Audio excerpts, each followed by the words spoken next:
entendiéndose por sistema de ejecución de obras aquellos modos técnicos jurídicos conformes a los cuales se inician, se construyen y se entregan terminadas las obras.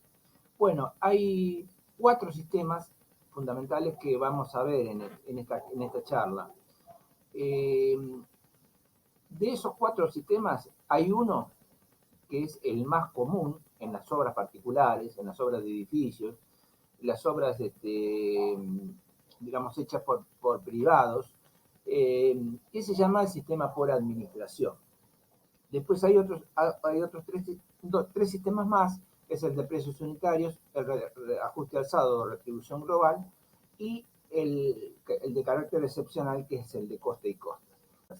Entendiéndose por sistema de ejecución de obras aquellos modos técnicos jurídicos conformes a los cuales se inician, se construyen y se entregan terminadas las obras.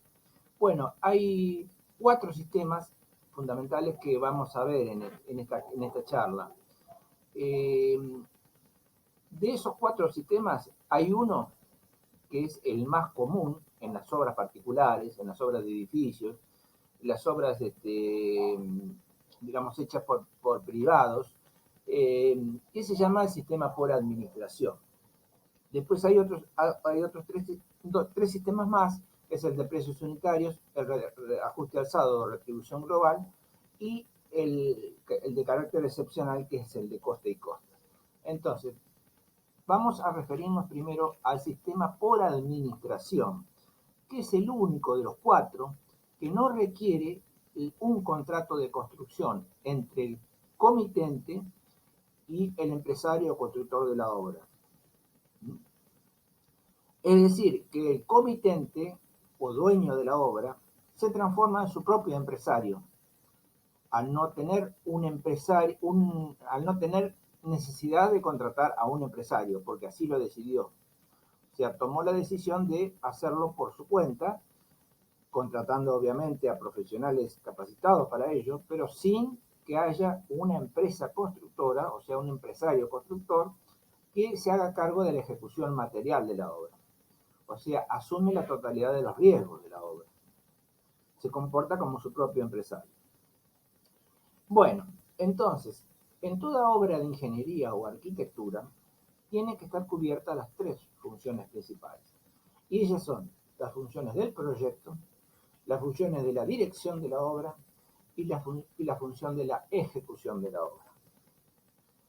En la labor de proyecto, independientemente si es una obra privada o una obra pública, siempre tiene que haber profesionales que tengan incumbencias para elaborar un proyecto. ¿Y qué es elaborar un proyecto? Un diseño, una estructura, un cálculo de hormigón armado, planos generales, planos de detalles, estudios de suelos para corroborar a qué profundidad se tienen que hacer las fundaciones, mandar a hacer todos los estudios de laboratorio que se requieran, que el proyectista o los proyectistas requieran para diseñar y sustentar debidamente los cimientos de fundación de la estructura.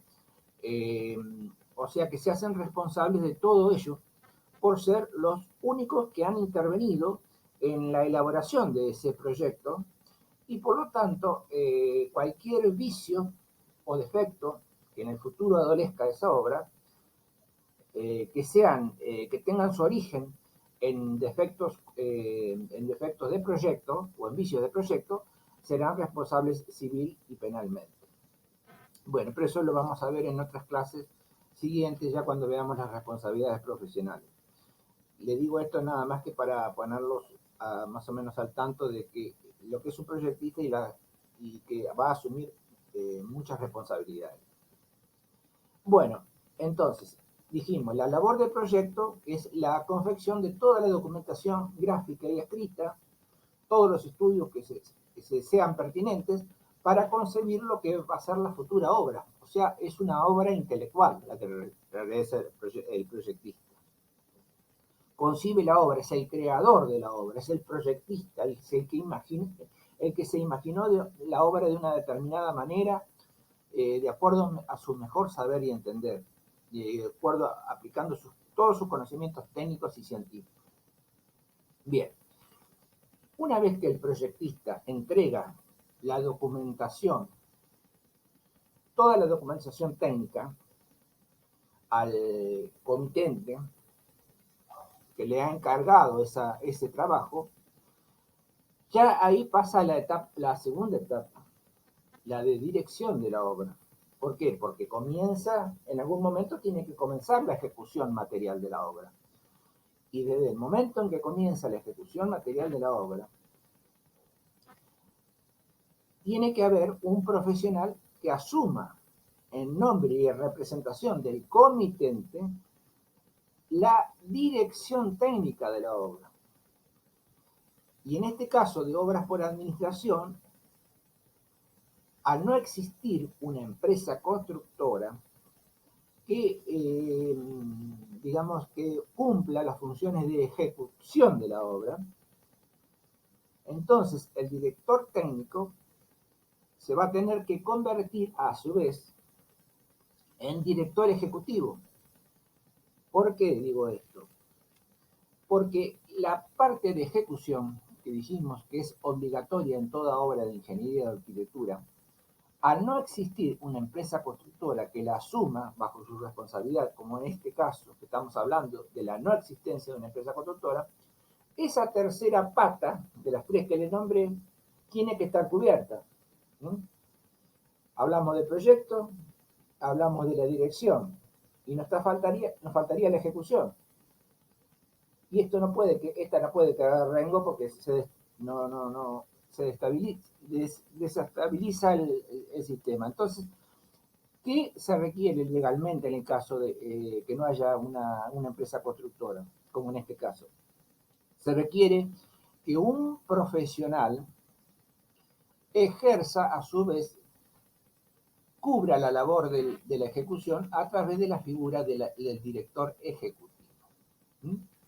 Cuando calcularon honorarios profesionales, dijimos que calculábamos honorarios por proyecto, por dirección técnica y por dirección ejecutiva, ¿verdad?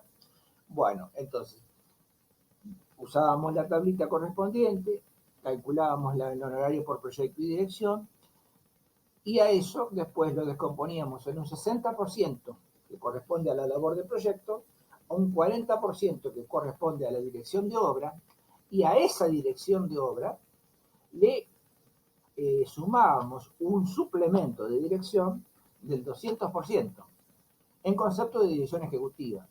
Justamente ese ejemplo de honorario es aplicable exclusivamente en estas obras, en este sistema que le estoy explicando ahora, de obras por administración. De allí que el director de obra, mejor dicho, el director ejecutivo, tiene, en cierto modo, está supliendo la falta de la empresa. Es, por así decirlo. O sea, es una dirección de obra, pero con una mayor complejidad. Porque si estuviera en la empresa, el director de obra que se dedica a controlar lo que la empresa hace, a dar órdenes, a dar instrucciones, pero en realidad la ejecución material la hace la empresa, en el caso de que lo existiera. Pero en este caso, como no existe la empresa, la ejecución material la tiene que hacer ¿quién? El director ejecutivo. Por lo tanto, si es el mismo profesional el que ejerce las dos funciones, dirección técnica y dirección ejecutiva, obviamente que va a tener muchísimo más tarea y muchísimo más responsabilidad que si tuviera que controlar a la empresa. En ese caso, si tuviera una empresa, tiene que haber un representante técnico de empresa. Pero descartadas la empresa y descartada la presencia del representante técnico, solamente le queda al dueño contratar la parte de dirección ejecutiva, ¿sí?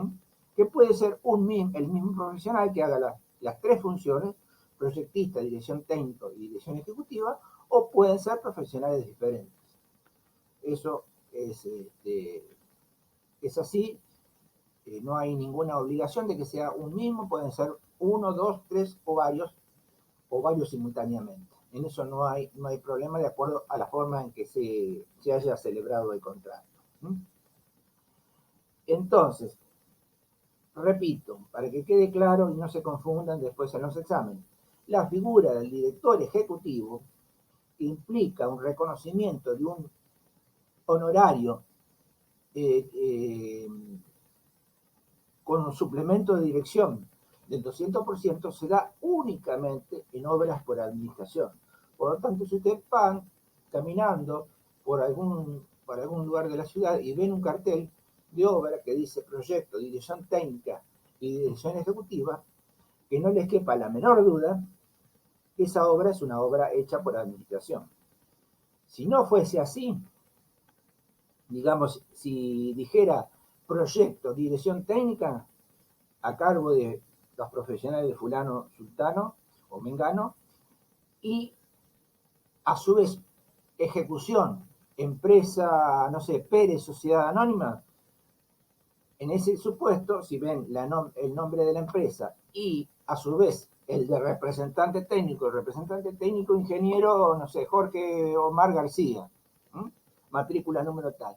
Entonces, la lectura de los carteles nos da a nosotros la idea acabada de que en el primer caso, si leemos proyecto, dirección técnica y dirección ejecutiva, estamos sin ninguna duda en un sistema por administración.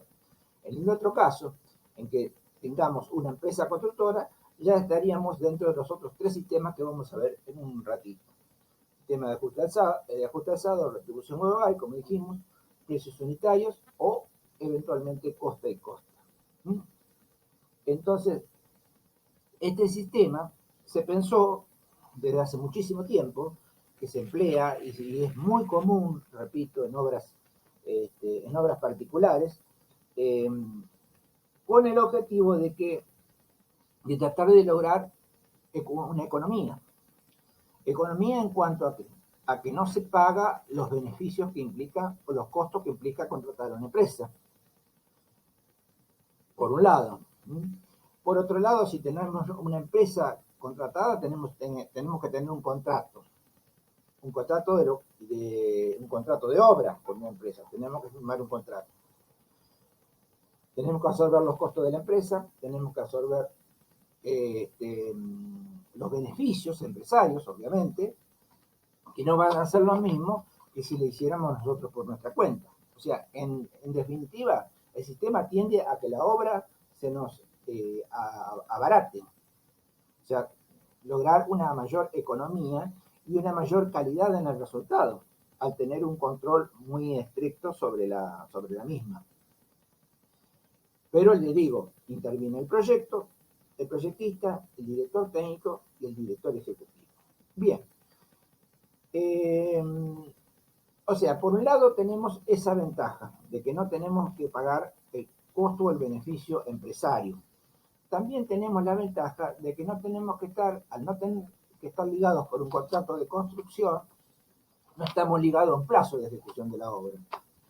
Entonces nosotros podemos manejar el ritmo de obra o la duración de la obra de acuerdo más elásticamente, de acuerdo a nuestras propias posibilidades. Si nos quedamos sin recursos económicos, podemos parar la obra o por un tiempo hasta que nos acomodemos un poquito. En cambio, si estamos con un contrato con una empresa, y bueno, ya eso implica una responsabilidad contractual y una asume del momento que firma un contrato. Entonces, ya no es lo mismo en cuanto a la tranquilidad que uno pueda tener de que ante falta de recursos uno pueda manejarse de otra manera y no tener que estar intimado o perseguido por la empresa que quiere cobrar. Bien, entonces, pero lógicamente esa economía y esa elasticidad en los plazos tiene que ir acompañada de un buen control de la obra. De lo contrario, este sistema puede quedar totalmente desvirtuado si es que no la planificamos y la dirigimos correctamente. Bien. Como desventajas, les hablé de las ventajas, ahora les vamos a hablar de las desventajas. Las desventajas, por un lado pueden ser, bueno, decimos, si nosotros contratamos una empresa no pagamos beneficio empresario, fenómeno. Pero tenemos que pagar al director ejecutivo de todos modos. El director ejecutivo, pero repito, es el tiene un honorario equivalente al 200% de la dirección técnica. No es nada de otro mundo, pero es una, vamos a poner que sea una desventaja. Y también uno, al ser un particular, o mejor dicho, el comitente al ser un particular y tener que ocuparse de la compra de los materiales, ya sea a través del director ejecutivo, uno no es una empresa como para ir a un corralón de materiales y hacer grandes compras como hacen las empresas, ¿sí? Que le hacen bonificaciones o descuentos por compras importantes. Entonces, por ahí el hecho de no tener la posibilidad de efectuar esos descuentos cuando uno lo hace exclusivamente en forma particular y para una determinada obra. No nos olvidemos que los empresarios que tienen muchas obras, bueno, obviamente que hacen compras gigantescas y tienen acopios de materiales propios. Entonces, los precios que se pueden obtener en el mercado son sustancialmente menores. Bueno, bien, ahora pasemos a los sistemas que sí tienen un contrato de construcción de la obra. Vamos a ver después cuando veamos contrato, que el contrato de construcción de obra puede ser obra privada y obra pública. Contrato de construcción de obra privada y contrato de construcción de obra pública. Obviamente que ahora nos vamos a referir a los contratos de construcción de obra privada. Después ya veremos en particular las normas jurídicas que se regulan en los contratos de obra privada y en los contratos de obra pública. No los vamos a ver ahora. Sí vamos a decir los tres sistemas con los cuales se pueden ejecutar y entregar terminadas las obras con contrato de construcción. O sea, con la presencia de un empresario constructor que sí ahora asume la responsabilidad material de la ejecución de la obra. Ya no está el director ejecutivo, ¿sí? Está el empresario y está quien tiene que estar en forma obligatoria como cabeza visible de la empresa, el representante técnico. Toda empresa está obligada a tener, al realizar ya sea trabajos públicos como privados, a tener por lo menos un representante técnico en cada especialidad de la que se requiera para ejecutar una obra. Por ejemplo, si en una obra hay parte de obra civil y parte de obra mecánica o electromecánica, tendrá que tener un representante técnico de la parte civil y otro representante técnico de la parte electromecánica, por una cuestión simple de competencia profesional, o sea, de incumbencia profesional. Entonces tendrá tantos representantes técnicos como, digamos, rubros requiera la obra o como partes requiera la obra. Entonces, en ese caso, estamos hablando de obras por contrato de construcción. Entonces ahí estamos, nosotros me refiero al comitente, si fuéramos nosotros el comitente.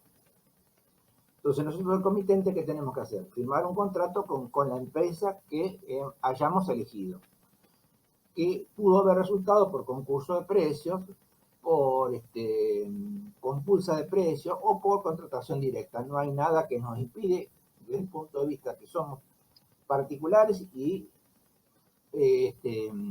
firmar un contrato con la empresa que mejor nos conviene o nos ofrece las mejores referencias o lo que fuere. No hay necesidad de hacer una licitación pública, como en el caso de las obras públicas. Por lo tanto, nosotros podemos hacer una contratación directa, también podemos hacer un concurso de precios o una licitación privada. De cualquier forma lo podemos contratar. No hay ningún impedimento para ello. Bueno, pero una vez contratada la obra, por cualquiera de las modalidades que le dije recién, sobreviene lo siguiente. Firmamos el contrato. Esa empresa tiene que tener él o los representantes técnicos que dijimos hace un ratito. ¿Sí? Fenómeno.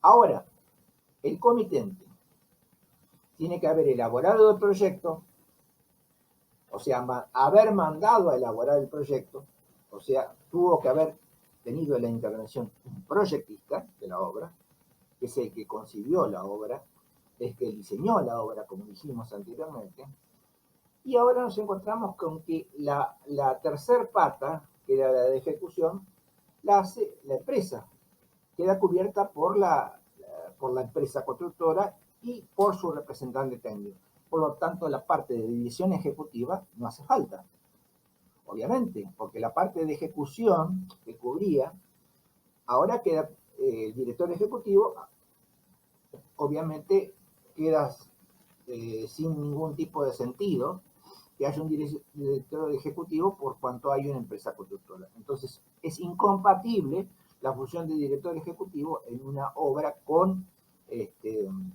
contrato de construcción. Entonces, las tres partes quedarán representadas en estos sistemas con contrato con el proyectista, con el director técnico de la obra y con el representante técnico de la empresa. ¿Mm? Fíjense ustedes que antes teníamos proyecto, dirección técnica y dirección ejecutiva. Ahora, con obras con contrato de construcción tenemos proyecto, dirección técnica y representación técnica de empresa. ¿Mm? Por supuesto que el representante técnico de la empresa no puede ser el director técnico de la obra, como era el director ejecutivo, que sí podía ser el mismo que el director técnico, porque hay intereses contrapuestos ahora. El representante técnico va a representar a la empresa, va a defender los intereses de la empresa. ¿Y quién defiende los intereses del comité? Nada más ni nada menos que el director técnico de la obra. Y defender los intereses, ¿qué significa? Velar porque la obra se haga de la forma en que fue concebida por el proyectista, que se haga con la calidad deseada, que se empleen los materiales que han sido proyectados, las cuantías, que se hagan todos los trabajos de acuerdo a lo que el proyectista se imaginó.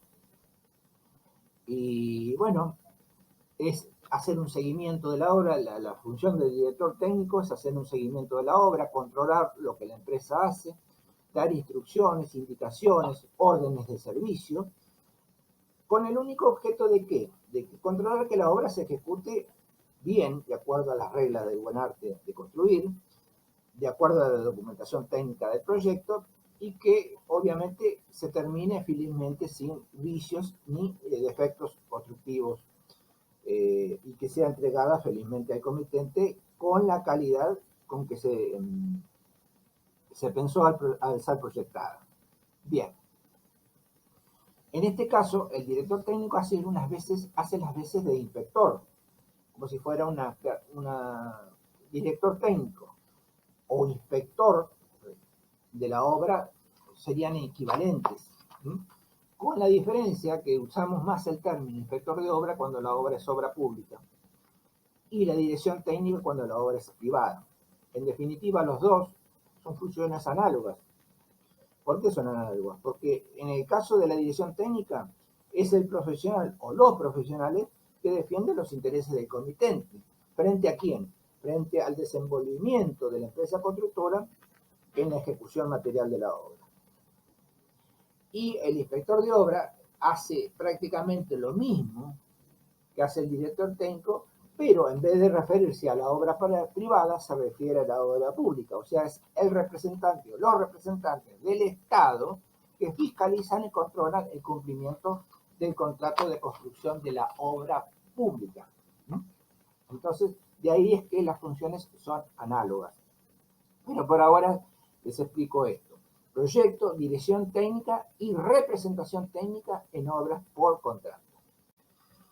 Dentro de los sistemas, de los tres sistemas que dijimos que vamos a ver, tenemos aquellos que son por contrato único, pueden ser por contrato único, o sea, un único empresario constructor que asume la responsabilidad integral de toda la obra, o pueden ser también por contratos separados, o sea, cuando se contrata en forma separada los distintos rubros que intervienen en una obra, llámese carpintería, herrería, electricidad, plomería, yesería, hormigón armado, etcétera, etcétera. Entonces, puede ser que un único contratista, un único empresario constructor, asuma la responsabilidad integral de todo. O ese sería el caso de contrato único. O contratos separados cuando el comitente formaliza distintos contratos o convenios con distintos representantes, o mejor dicho, contratistas, para sectorizando la obra o de acuerdo al rubro de obra que se necesite, o a los rubros de obra que se necesite, o sea, por contratos separados. Seguimos con el segundo sistema de ejecución de obras con contrato de construcción, que es el de precios unitarios. El sistema de precios unitarios es también bastante usado, por no decir muy usado, en dos variantes tiene. El sistema por unidad simple y el sistema por unidad de medida. El sistema por unidad simple significa que el comitente contrata con el empresario determinada cantidad de unidades o piezas de obra, pero sin especificar la cantidad total de unidades o piezas de obra que se va a comprometer a realizar. Es decir, yo convengo con un empresario que le voy a ir pagando por tales unidades que pueden ser metros lineales, metros cuadrados, metros cúbicos, lo que fuere. Cualquier unidad en que se haya pactado la contratación de la obra, no se le da un número total de unidades. Es decir, si yo contrato 10.000 metros de cañería, de instalación de cañería, por decir un ejemplo cualquiera, de cañería de distribución de gas o de agua, contrato con una empresa y digo, bueno, ustedes vayan ejecutando la obra. Yo le voy pagando por metro de cañería instalada, pero no le digo cuántos metros de cañería instalada, de cañería yo voy a necesitar. Entonces, se deja vacío, digamos, la cantidad total de unidades que se van a ejecutar. Entonces, no se le designa el número total de unidades. ¿Esto qué implica? Que en cualquier momento y por cualquier circunstancia, el comitente puede dar por rescindido el contrato al constructor porque no le gusta cómo trabaja, porque se quedó sin dinero, por H, por B o por J. Entonces, el comitente puede decir, bueno, hasta acá llegamos, yo le pago lo que usted hizo hasta ahora, los metros lineales, los metros cúbicos, lo que fuere, las unidades que usted ha realizado, siempre y cuando eso está en condiciones de ser recibido, y para ello tengo el director técnico que va a ser quien va a controlar que eso esté bien, que lo que se hizo, lo que le hizo la empresa esté en condiciones de ser recepcionadas, y le pago lo que hizo y el vínculo contractual se termina. O sea, se rescinde el contrato y el empresario constructor se queda sin ningún derecho de reclamar por, por, ningún, por ningún motivo, siempre y cuando se le pague exclusivamente lo que está bien, lo que hizo y que está bien. No le puede reclamar nada más porque no se le especificó nada cuándo iba a terminar su contrato. O sea, no se le especificó cuánto tenía que hacer o qué cantidades tenía que hacer. ¿Se entiende esto? El otro sistema, que es el de unidades de medida, es al contrario de esto, sí se le dice, señor, mire, yo contrato con usted, pero contrato por 1.000 metros. Y yo le voy a pagar, o el contrato va a quedar finalizado cuando usted me haya completado los 1.000 metros. Si usted se quiere ir antes, si el empresario quiere rescindir el contrato antes, no va a poder. Tiene que cumplir el contrato y hasta completar los 1.000 metros. ¿Sí? Si quisiera hacer abandono de la obra, el comitente le puede hacer un juicio por rescisión de contrato o cumplimiento de contrato. Ahora bien, es decir, si el que quiere rescindir el empresario, bueno, el propietario le existe el derecho de perseguir la terminación de ese contrato por parte del empresario por vía judicial y hacerle pagar los daños y perjuicios por sus incumplimientos contractuales. Ahora, mirándolo del otro lado, del lado del empresario, si es el comitente el que dice, bueno, yo contraté por 1000 metros, ¿sí? Siempre valiéndonos de ese ejemplo simple. Contraté por 1000 metros, pero porque no me gusta, no tengo dinero, por lo que sea, no tengo ganas de seguir. No puedo hacer lo mismo que antes cuando no tenía una cantidad determinada de unidades. Tengo que continuar el contrato hasta que finalice. Esto es, hasta cuando se hayan cumplido los 1000 metros. Se hayan ejecutado los 1000 metros. Pero si el comitente decidiera romper con ese contrato, el empresario no está en la misma situación que en el caso anterior. ¿Por qué? Porque el comitente no solamente, si quisiera rescindir el contrato, tendría que hacerse cargo no solamente de la parte que ejecutó el contratista hasta ese momento, sino que además deberá indemnizar al empresario por dos conceptos, por el daño emergente y por el lucro cesante. ¿Y qué se entiende por daño emergente?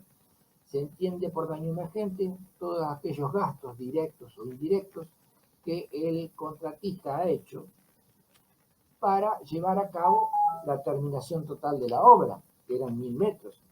Entonces, si yo le interrumpo el contrato o le rescindo el contrato cuando hizo 400 metros, supongamos, valiéndonos de ese simple ejemplo, esos 600 metros que el empresario dejó de hacer y no va a certificar porque el contrato no continúa, le tengo que reconocer que si el señor compró materiales para hacer los 1000 metros, hizo 400, si contrató personal, si contrató mano de obra, si alquiló equipos o todos los gastos directos que haya tenido, pensando de que el contrato se iba a terminar en su momento y no con anticipación, como lo decidió el comitente, le corresponde el derecho a pagar, a reclamar el daño emergente, o sea, todos esos gastos que el empresario tuvo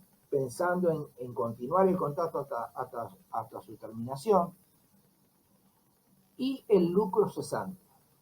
Y el lucro cesante representa el beneficio o la parte proporcional de beneficio que de haberse continuado el contrato el empresario hubiese tenido y que por haberse rescindido el contrato antes del tiempo no tuvo el beneficio empresario esperado. Entonces, dos rubros muy importantes a tener en cuenta en esos casos es el daño emergente por todos los gastos directos o indirectos que el empresario tuvo en la creencia de que el contrato se terminaba totalmente y no antes de tiempo, y el beneficio que dejó de percibir por motivo también de esa ruptura del vínculo contractual. Bien, ahora pasemos a los sistemas que sí tienen un contrato de construcción de la obra. Vamos a ver después cuando veamos contrato, que el contrato de construcción de obra puede ser obra privada y obra pública. Contrato de construcción de obra privada y contrato de construcción de obra pública. Obviamente que ahora nos vamos a referir a los contratos de construcción de obra privada. Después ya veremos en particular las dos las normas jurídicas que se regulan en los contratos de obra privada y en los contratos de obra pública. No los vamos a ver ahora. Sí vamos a decir los tres sistemas con los cuales se pueden ejecutar y entregar terminadas las obras con contrato de construcción. O sea, con la presencia de un empresario constructor que sí ahora asume la responsabilidad material de la ejecución de la obra. Ya no está el director ejecutivo, ¿sí? Está el empresario y está quien tiene que estar en forma obligatoria como cabeza visible de la empresa, el representante técnico. Toda empresa está obligada a tener, al realizar ya sea trabajos públicos como privados, a tener por lo menos un representante técnico en cada especialidad en la que, de la que se requiera para ejecutar una obra. Por ejemplo, si en una obra hay parte de obra civil y parte de obra mecánica o electromecánica, tendrá que tener un representante técnico de la parte civil y otro representante técnico de la parte electromecánica, por una cuestión simple de competencia profesional, o sea, de incumbencia profesional. Entonces tendrá tantos representantes técnicos como, digamos, rubros requiera la obra o como partes requiera la obra. Entonces, en ese caso, estamos hablando de obras por contrato de construcción. Entonces nosotros ahí estamos, nosotros me refiero al comitente, si fuéramos nosotros o el comitente. Entonces nosotros el comitente, ¿qué tenemos que hacer? Firmar un contrato con la empresa que hayamos elegido, que pudo haber resultado por concurso de precios, por compulsa de precios o por contratación directa. No hay nada que nos impide, desde el punto de vista que somos particulares y firmar un contrato con la empresa que mejor nos conviene o nos ofrece las mejores referencias o lo que fuere. No hay necesidad de hacer una licitación pública, como en el caso de las obras públicas. Por lo tanto, nosotros podemos hacer una contratación directa, también podemos hacer un concurso de precios o una licitación privada. De cualquier forma lo podemos contratar. No hay ningún impedimento para ello. Bueno, pero una vez contratada la obra, por cualquiera de las modalidades que le dije recién, sobreviene lo siguiente. Firmamos el contrato, esa empresa tiene que tener él o los representantes técnicos que dijimos hace un ratito. ¿Sí? Fenómeno. Ahora, el comitente tiene que haber elaborado el proyecto, o sea, haber mandado a elaborar el proyecto, o sea, tuvo que haber tenido la intervención un proyectista de la obra, que es el que concibió la obra, es que diseñó la obra, como dijimos anteriormente. Y ahora nos encontramos con que la tercer pata, que era la de ejecución, la hace la empresa.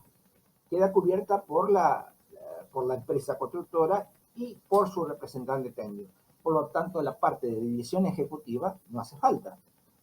Obviamente, porque la parte de ejecución que cubría, ahora queda el director ejecutivo, obviamente queda sin ningún tipo de sentido que haya un director ejecutivo por cuanto hay una empresa constructora. Entonces, es incompatible la función de director ejecutivo en una obra con contrato de construcción.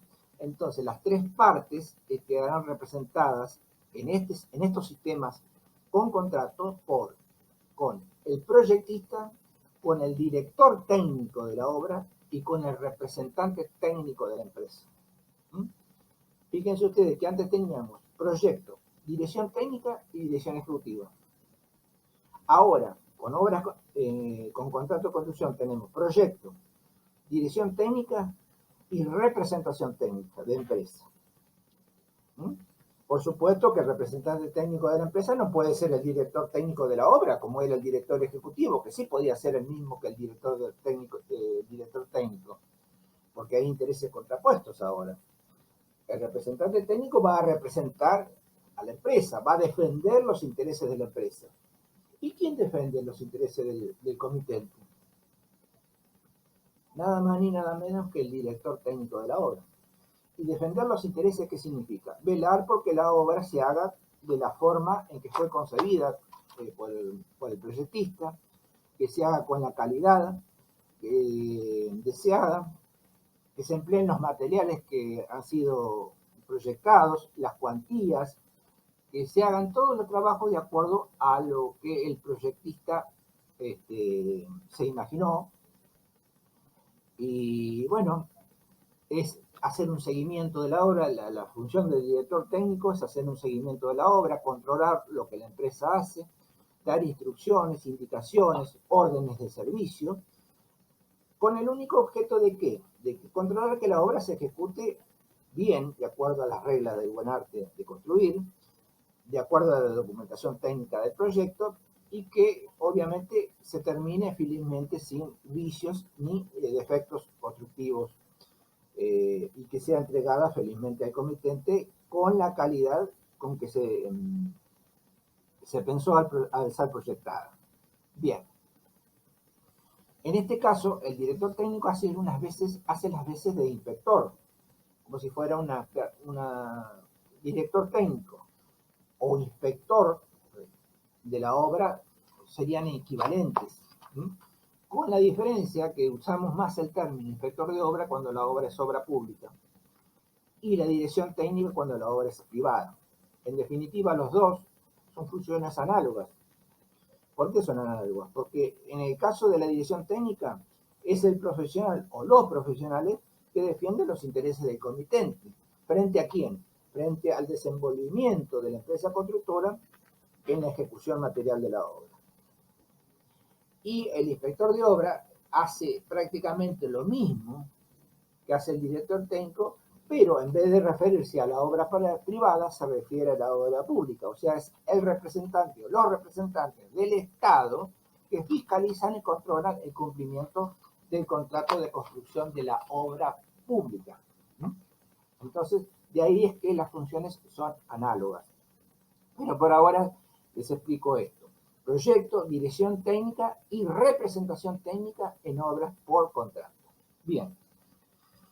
Dentro de los sistemas, de los tres sistemas que dijimos que vamos a ver, tenemos aquellos que son por contrato único, pueden ser por contrato único, o sea, un único empresario constructor que asume la responsabilidad integral de toda la obra, o pueden ser también por contratos separados, o sea, cuando se contrata en forma separada los distintos rubros que intervienen en una obra, llámese carpintería, herrería, electricidad, plomería, yesería, hormigón armado, etcétera, etcétera.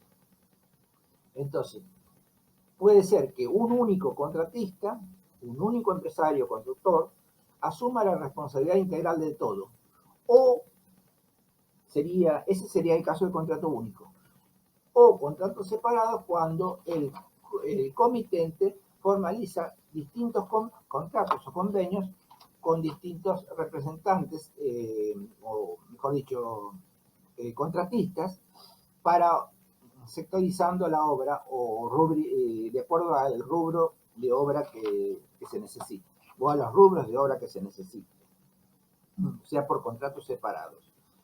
Bien. Obviamente que la legislación, en este caso es el Código Civil,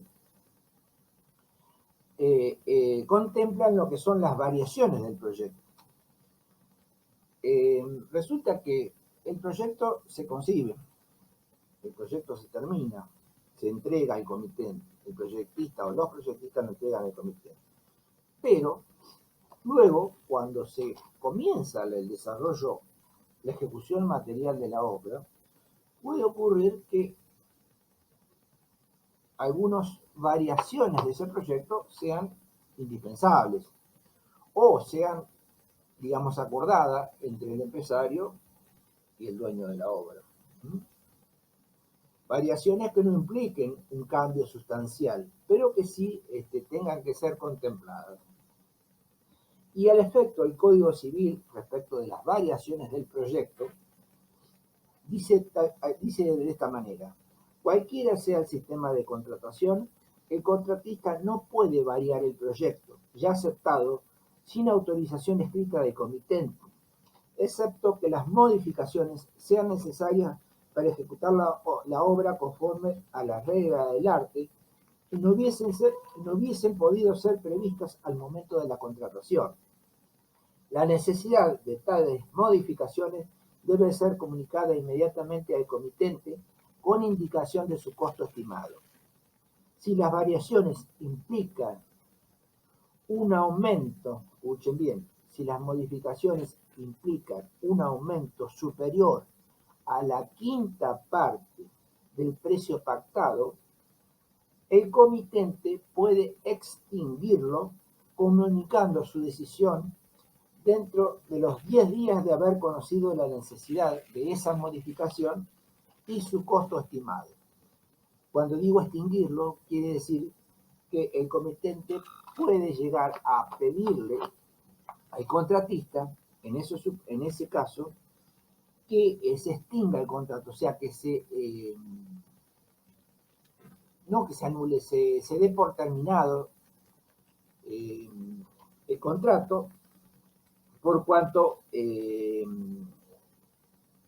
si no se llega a un acuerdo de precios en esas modificaciones que implican un aumento superior a la quinta parte del monto pactado, el comitente puede solicitar la rescisión de contrato.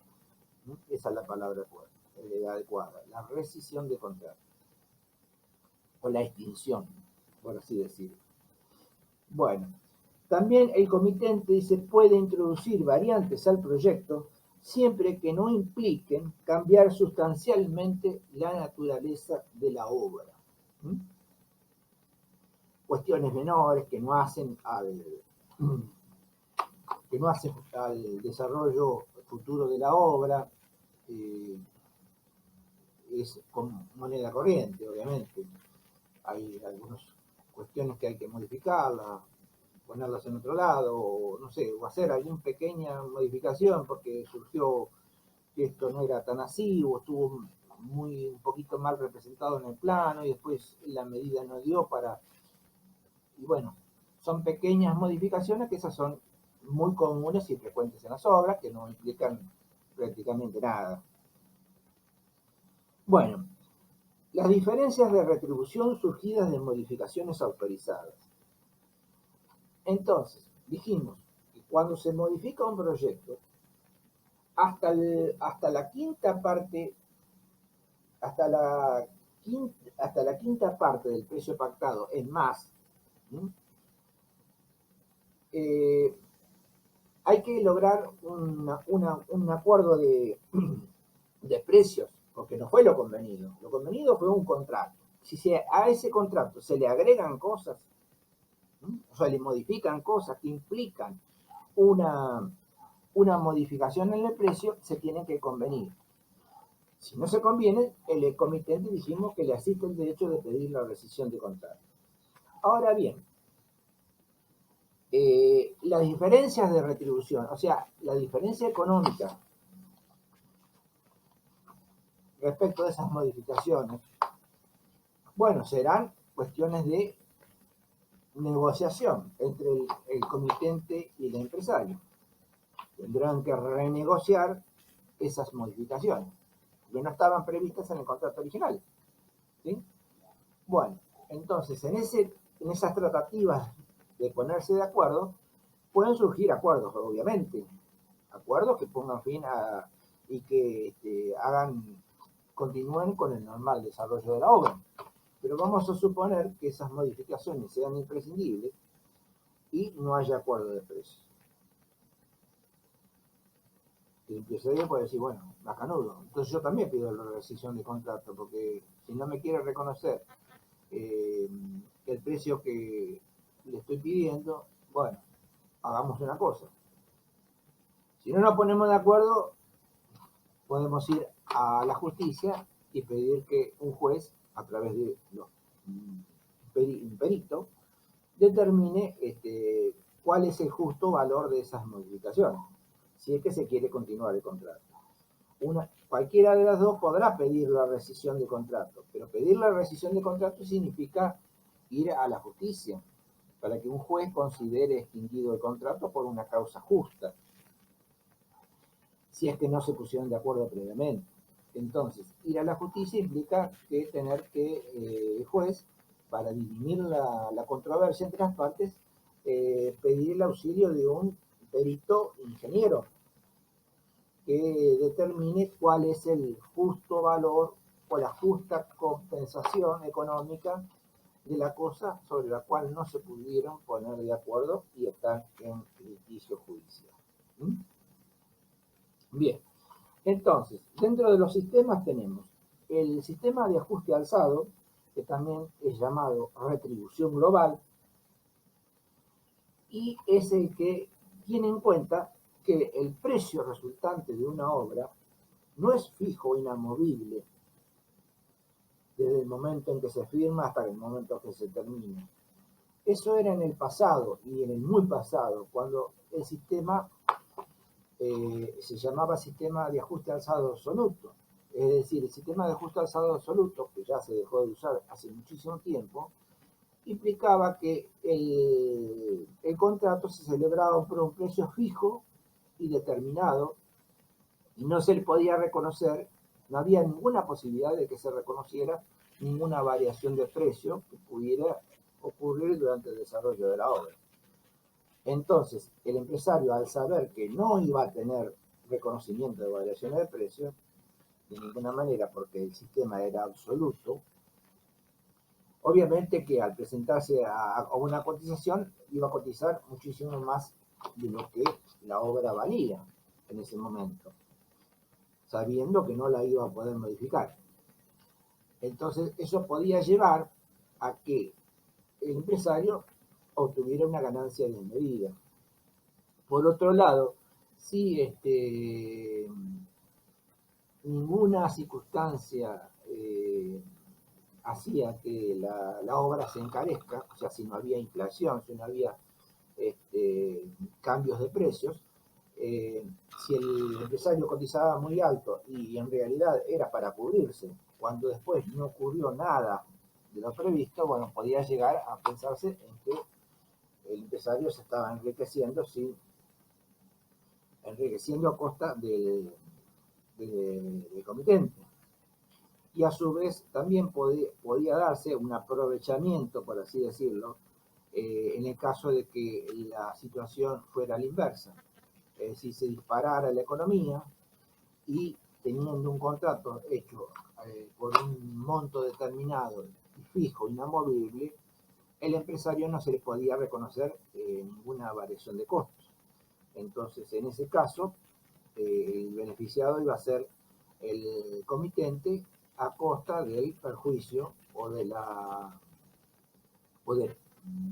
perjuicio económico de la empresa que tenía que continuar el contrato sin ninguna posibilidad de obtener un mejoramiento o un reconocimiento de sus mayores costos. Bien, eso ya es pasado y a partir de la reforma del Código Civil del año 2015, hasta ese momento existía el, el, el ajuste alzado absoluto, que era el que le mencioné recién, y el ajuste alzado relativo. Hoy por hoy, con esa reforma del Código Civil, ya el ajuste alzado absoluto desapareció por completo.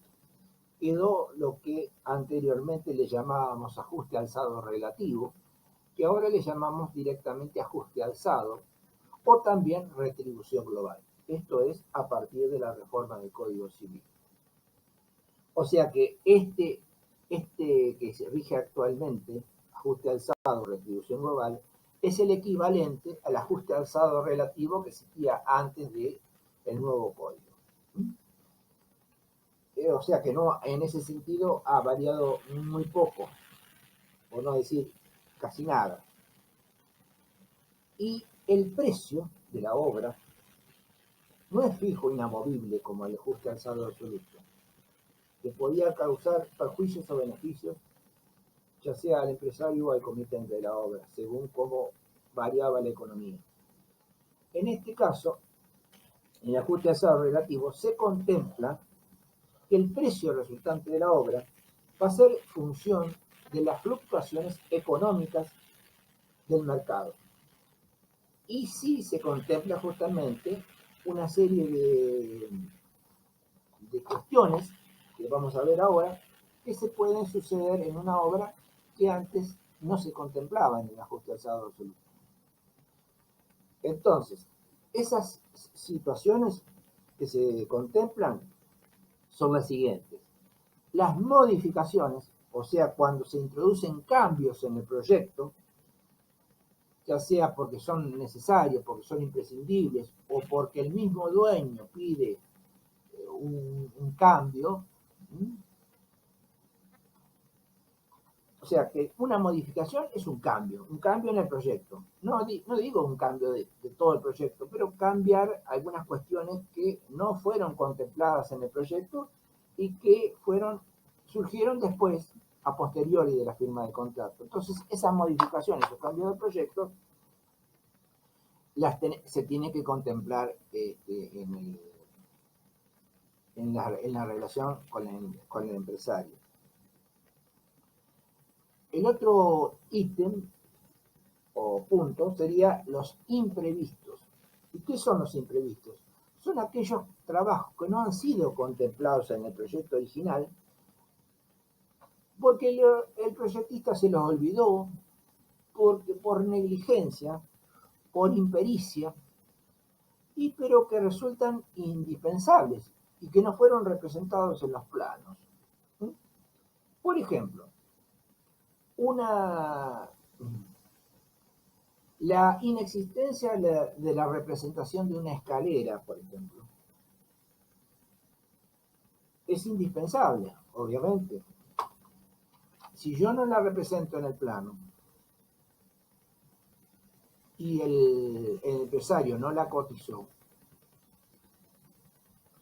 obviamente que después sí o sí se va a tener que construir esa escalera, por más de que no haya estado representada, pero tenía que tener acceso a la planta superior y obviamente tenía que tener una escalera o un ascensor.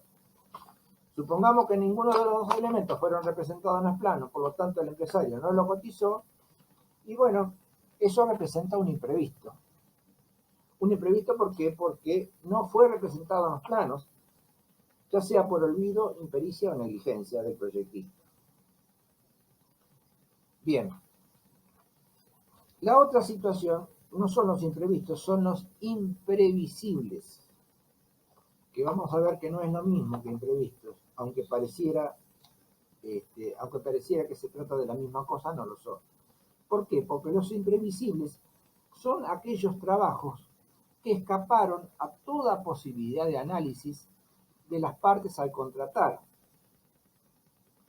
y que obviamente, al no haber sido previstos, no se pudieron, no tuvieron lo esencial de un contrato, que es el consentimiento de las partes.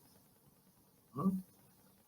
Entonces son hechos o acontecimientos que escaparon a toda posibilidad de las partes de haber sido tenidos en cuenta al momento de firmar el contrato. Y por lo tanto, sobre ellos no dieron su consentimiento, porque cuando uno firma un contrato, da consentimiento a todas las cláusulas de contrato. ¿Sí? Entonces, si a posteriori del consentimiento, o sea, de la firma del contrato, surgieron esos imprevisibles, bueno, no, no hay, digamos, excusa para no afrontarlos. ¿Y cuál sería un riesgo imprevisible, a diferencia del imprevisto? Dijimos que el imprevisto es aquel que no se ha representado en los planos, generalmente, por olvido, impericia o negligencia. Pero un hecho imprevisible es aquel hecho que es exclusivamente extraordinario y por lo tanto ha escapado a la voluntad o al conocimiento de las partes al momento de dar el consentimiento en el contrato. Y en la práctica eso se representa cuando por acontecimientos súbitos, extraordinarios e imprevisibles, hacen que la economía, que la ecuación económica financiera de la empresa se vea, digamos, comprometida en esa obra. ¿Por qué? Porque subieron en forma desmedida los materiales, porque hubieron acontecimientos climáticos extraordinarios, inundaciones, tornados,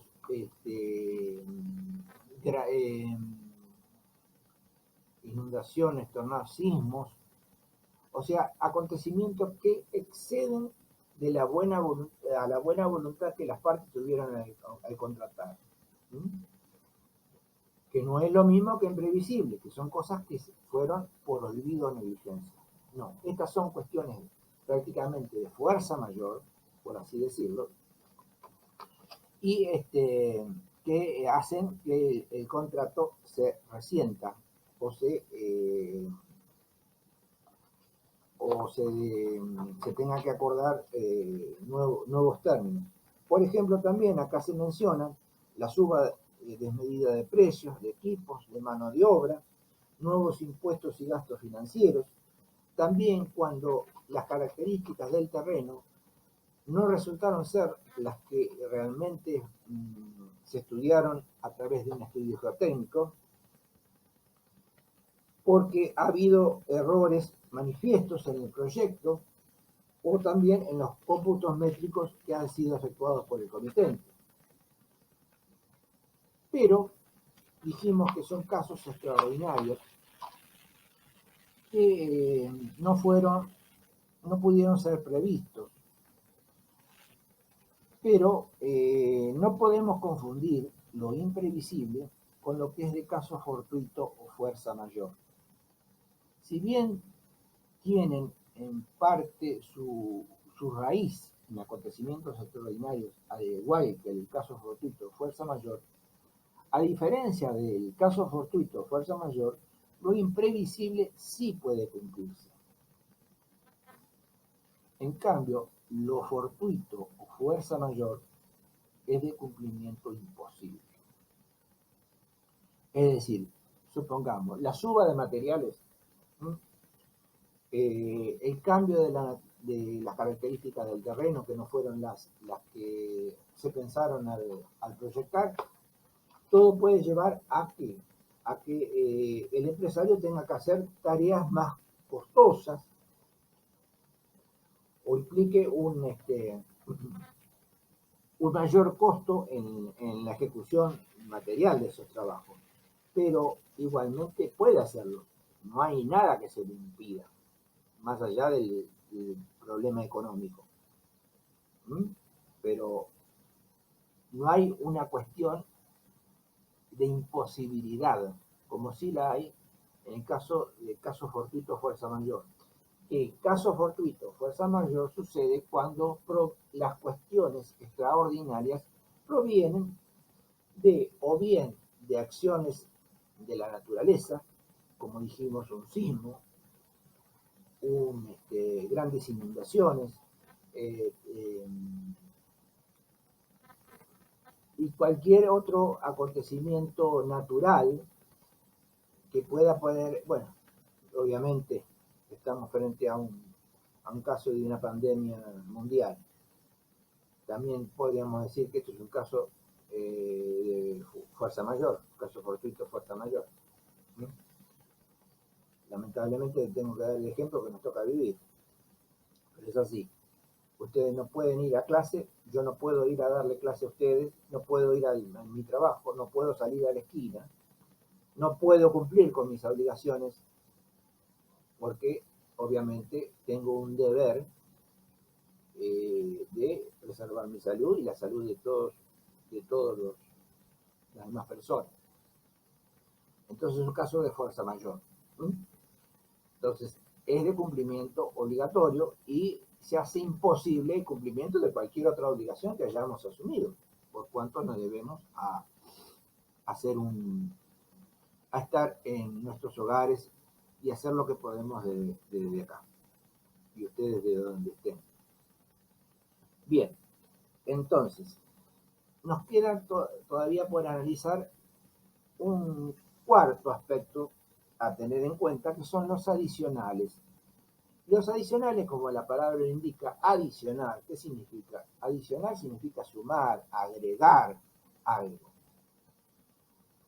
También es común que los proyectos no solamente tengan que haber modificaciones o cambios, sino que a lo mejor el comitente voluntariamente necesita, no sé, que se hagan más cantidad de cada uno de los ítems en que se ha dividido la obra. O sea, más unidades, más cantidades, no sé, se hagan mayores trabajos, por eso se dicen adicionales, trabajos que no han sido previstos en el contrato, pero que después el comité los necesita y los tiene que acordar con el empresario.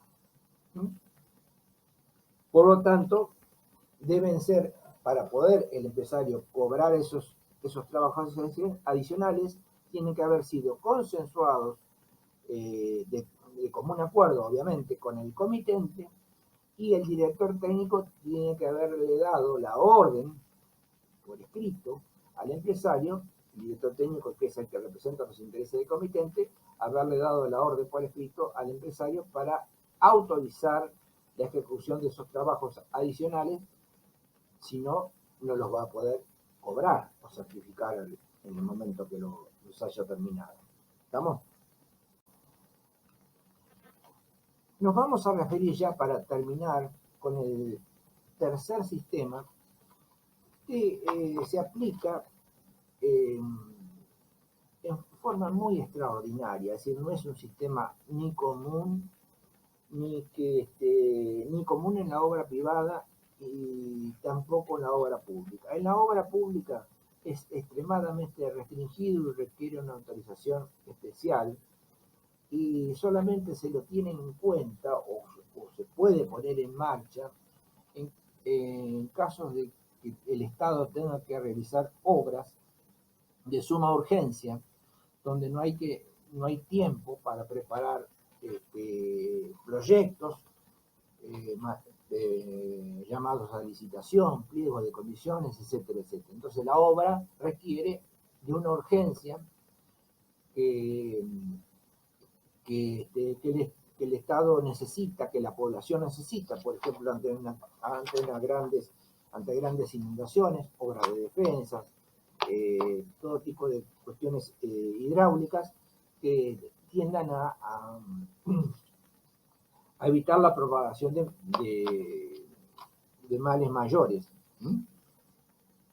Entonces, en esos casos de emergencias, podría autorizarse el sistema de costa y costa. Tiene una característica fundamental, que es de precio indeterminado.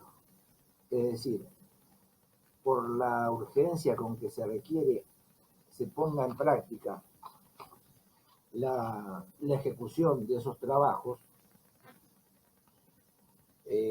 para atemperar esas condiciones extraordinarias que la naturaleza, por ejemplo, nos proporcionó con grandes crecidas o inundaciones.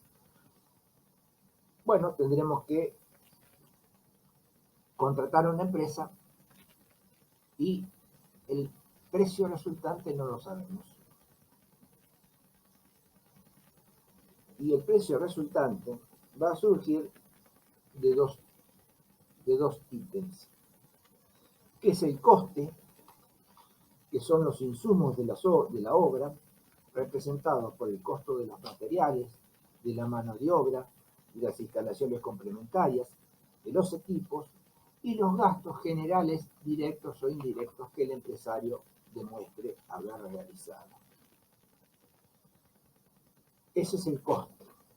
Repito, que son todos los insumos de la obra que el empresario ha puesto de su bolsillo, como el costo de los materiales, de la mano de obra, las instalaciones complementarias, los equipos y todos aquellos gastos generales directos o indirectos que ha tenido. Y las costas representa el beneficio o utilidad que la empresa deba percibir. ¿Qué pasa con estos sistemas? Para el empresario representa una situación o obras de menos riesgo. También para la contratista adquiere una gran responsabilidad por aquellos gastos que erogados, por aquellos gastos erogados que han sido efectuados en demasía o de más, y que obviamente por ahí, por faltar a la regla del arte o por no ser de la calidad técnica requerida, tenga que rehacerlos. También por no haber cumplido estrictamente con lo que se pensó en el proyecto, o también por falta o cuidado de la vigilancia de la obra. Bueno, entonces, podemos decir que estas obras, que este sistema de ejecución de obras, eminentemente extraordinario, como dijimos, y de precio indeterminado, se puede dar en grandes obras donde el riesgo es muy importante y no hay posibilidades de realizar cómputos y presupuestos estrictos por falta de antecedentes de obras similares. También cuando se persiga un resultado inmejorable, ya sea en materiales como en mano de obra. Lo bueno que tienen es que se pone en movimiento enseguida, repito, ante una emergencia, y tienen que ser debidamente justificados para poder ponerse en práctica.